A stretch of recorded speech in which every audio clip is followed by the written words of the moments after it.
साथियों नमस्कार। साथियों आज के वीडियो में हम चर्चा करेंगे एक ऐसे टॉपिक की जिस पर हमारा ध्यान नहीं गया था।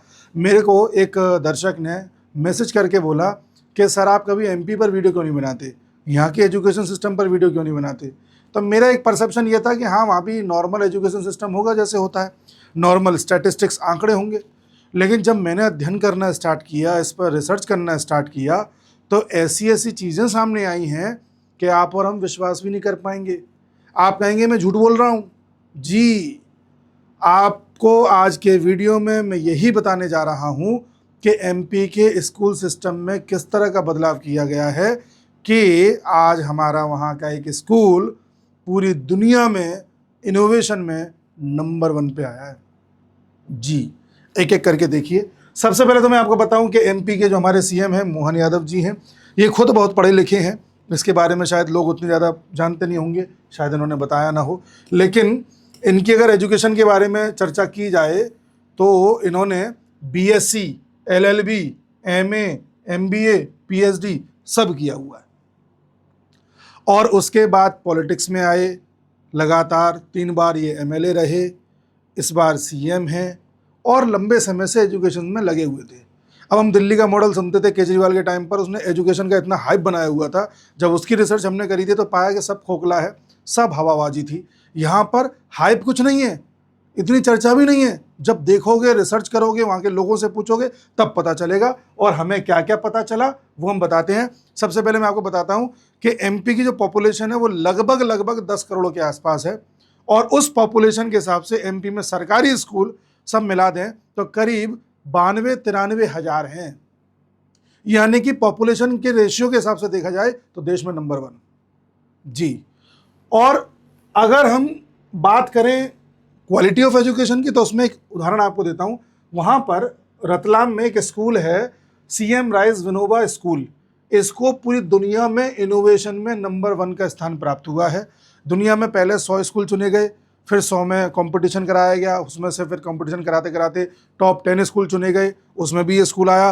फिर लास्ट में टॉप 3 स्कूल चुने गए, उसमें भी ये स्कूल आया। और अंत में जब फैसला हुआ विनर का तो ये स्कूल विनर निकला। क्यों? क्योंकि यहाँ पर इनोवेशन सबसे ज़्यादा है, टीचर्स को ट्रेनिंग दी जाती है, बच्चों के साथ कोऑर्डिनेशन अच्छा है, बच्चों के पेरेंट्स के साथ ऑनलाइन वार्तालाप किया जाता है, बच्चों की हर एक्टिविटी को ट्रैक किया जाता है। यानी कि हर वो चीज़ जो एक अच्छे स्कूल में हम इमेजिन कर सकते हैं। स्मार्ट स्टडीज़ हैं, स्पोर्ट्स पर ध्यान दिया जाता है, नवाचार पर दिया जाता है, स्किल डेवलपमेंट पर दिया जाता है। उन सब में ये आगे निकला है। पहले जो टॉप 3 स्कूल आए थे उनमें से एक यूके का था, एक थाईलैंड का था, एक भारत का हमारा एकमात्र स्कूल था ये। फिर बाद में नंबर 1 पर आ गया। और इसमें देखिए, which have significantly improved academic results from 29% to 96 in 2 years. केवल 2 साल में इसने 29% से 96% तक अपना एकेडमिक रिजल्ट सुधार दिया। इस पर जब अध्ययन किया तो बहुत सारी चीज़ें निकल करके आई कि सरकार का तो खैर इसमें सहयोग था ही, उसके अलावा भी कई अलग अलग सरकार ने और भी स्कीम्स चलाई जिससे अन्य स्कूल्स को भी सहयोग मिल सके, इस तरह से नवाचार आ सके। जिनमें अब दूसरी स्कीम की जो मैं बात करने जा रहा हूँ वो है कि किस तरह से अब मध्य प्रदेश के छात्रों को अगर विदेश में पढ़ना है तो विदेश में पढ़ने के लिए प्रोत्साहित किया जाए।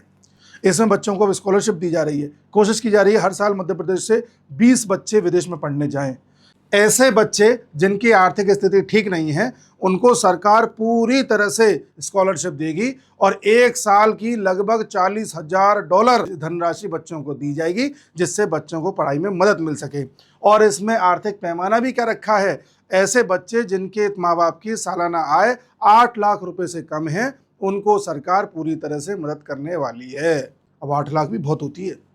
इसके अलावा छात्रों को जैसे मान लीजिए किसी भी पढ़ाई के लिए वो बाहर जा रहे हैं तो उसके लिए जो एलिजिबल क्राइटेरिया होता है, उस एलिजिबल क्राइटेरिया में यहाँ जो पढ़ाई करी है उसमें 60% मिनिमम मार्क्स आए हों। और अगर आप ग्रेजुएशन करने जा रहे हैं तो उसके लिए आयु सीमा 30 साल है और पीएचडी के लिए 35 वर्ष है। ये ना हो कि आप 50 साल के हो गए हमको पीएचडी करने जाना है, वहाँ पर आपके लिए नहीं है वो। ठीक है, तो ये दूसरा बड़ा एक स्टेप उठाया था सरकार ने जिसका इम्पैक्ट दिख रहा है। सोचिए, इतना कुछ हो गया है और हमें पता तक नहीं है। हमें पता रहती है जातिवादी चीज़ें, धर्म वाली चीज़ें, है ना, मार काट वाली चीज़ें। इतना बड़ा इनोवेशन इस देश में हो रहा है, एक मॉडल तैयार हो रहा है, उस पर कोई चर्चा नहीं कर रहा, कोई लेफ्टिस्ट चर्चा नहीं कर रहा। इन लेफ्टिस्ट को चाहिए ऐसे मुद्दे जिस पर वो लेकर के देश में एक ड्रामा क्रिएट कर सकें। जेंजी प्रोटेस्ट हो जाए, किसी तरह से सरकार को हिंदू मुस्लिम वाला दिखा दो, मतलब इस तरह की चीज़ें करवा दो। लेकिन कोई बात नहीं कर रहे, एक भी लेफ्टिस्ट बता दो या राइटिस्ट कोई भी बता दो जिसने इस स्कूल मॉडल पर चर्चा की हो। लेफ्टिस्ट कभी नहीं करेंगे, जिंदगी में नहीं करेंगे। और हम क्यों कर रहे हैं? क्योंकि हमें हर अच्छी चीज़ को आपके सामने लेकर के आना है। आगे देखिए, ये वही है जो मैंने अभी आपको बताया कि विदेश में जाकर के पढ़ाई कर सकते हैं। रिसर्च के दौरान जो जो लिंक्स मुझे जहाँ जहाँ से मिले मैंने निकालने का प्रयास किया, और सारे लिंक्स या तो सरकारी हैं या ऑथेंटिक हैं, कोई हवाबाजी नहीं है, ठीक है। ऐसे ही एक और चीज़ देखिए, अब ये तो खैर कई राज्यों में चल रहा है कि 94,234 विद्यार्थियों को लैपटॉप के लिए 235 करोड़ रुपए प्रोत्साहन राशि का एक तरीके से वो किया है, सैंक्शन किया है कि लैपटॉप छात्रों को बांटे जाएंगे। यूपी में भी बंटते हैं, हमारे हर कई स्टेट्स में ये बंट रहे हैं। उसी तरह से देखा जाए तो ये रतलाम जिले वाली कहानी जो मैंने आपको बताई अभी, ये रतलाम वाली है जो आपको मैंने अभी बताई।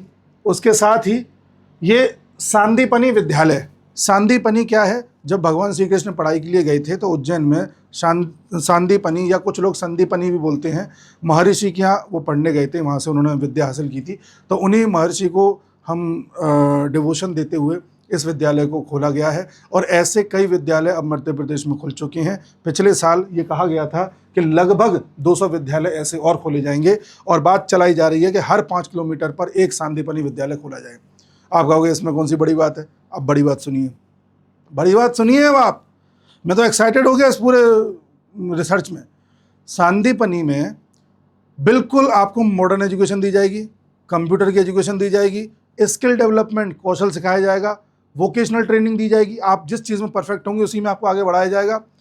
आपके लिए लैब्स होंगी, स्पोर्ट्स कॉम्प्लेक्स होगा, सब होगा, ट्रेनिंग सेंटर होंगे, सब होगा। साथ ही हमारी संस्कृति की भी शिक्षा आपको दी जाएगी। आजकल जो होता है ना कि हम तो बच्चे को कॉन्वेंट स्कूल में ही भेजेंगे, बच्चा सिर्फ अंग्रेजी बोलना सीख जाता है, फिर किसी मल्टीनेशनल कंपनी में लग जाता है, दिन भर लैपटॉप चलाता रहता है, फिर धीरे धीरे विदेश चला जाता है, घर वालों को पूछता नहीं है, देश से नफरत करने लग जाता है, उसे लगता है कि दिस अमेरिका इज़ एवरीथिंग, इस तरह से वो बात करने लग जाता है। और वो ये तक नहीं जानता कि हमारे देश की अभी तक विरासत क्या रही है, इतिहास क्या रहा है, बिल्कुल अनभिज्ञ रहता है देश से। आने वाले समय में ऐसे बच्चे तैयार होंगे जो कंप्यूटर में भी नंबर 1 होंगे, AI में नंबर 1 होंगे, स्किल डेवलपमेंट उनके अंदर होगा, साथ ही कल्चर, मॉरल वैल्यूज़, हमारे देश की रूट्स, परिवार से किस तरह से मिलकर के चलना है, किस तरह से हमारे देशवासियों को आगे अपने देश को उठाना है, ये सारा कुछ उसे सिखाया जाएगा। इन स्कूल्स में वो शिक्षा दी जा रही है, और आप जान के हैरान होंगे ये सब आउट परफॉर्म कर रहे हैं। कई प्राइवेट स्कूल्स को भी इन्होंने बीट कर दिया। लोग प्राइवेट स्कूल से छोड़ करके यहाँ बच्चा अपना ला रहे हैं, जिन्हें हम गुरुकुल व्यवस्था कहते थे। आप मानिए Gurukul plus modern education mix कर दो। मुझे इस बारे में पता ही नहीं था। आपकी नज़र में कोई भी MP में रहने वाला व्यक्ति हो, उससे पूछना इस स्कूल के बारे में। तो ये मैंने देखा, जब पूरा आर्टिकल इस पर छपे हुए हैं, हालांकि अखबार में मैंने ध्यान नहीं दिया था, तो इस पर देखो, प्रदेश के 260 सांदीपनी विद्यालयों में 950 स्कूल लीडर्स के अनुकरणीय प्रयासों को सराहा।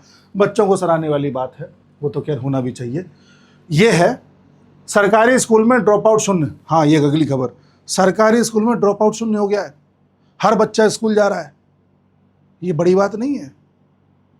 सोचो, इस पर कोई चर्चा नहीं कर रहा। इसी सत्र से खुलेंगे 200 नए सांदीपनी विद्यालय, ये इन्होंने घोषणा की थी, और ये घोषणा जनवरी 2026 की है, ठीक है। इसके आगे आइए, हर 5 किलोमीटर में खुलेंगे सांदीपनी स्कूल। इससे बढ़िया क्या हो सकता है?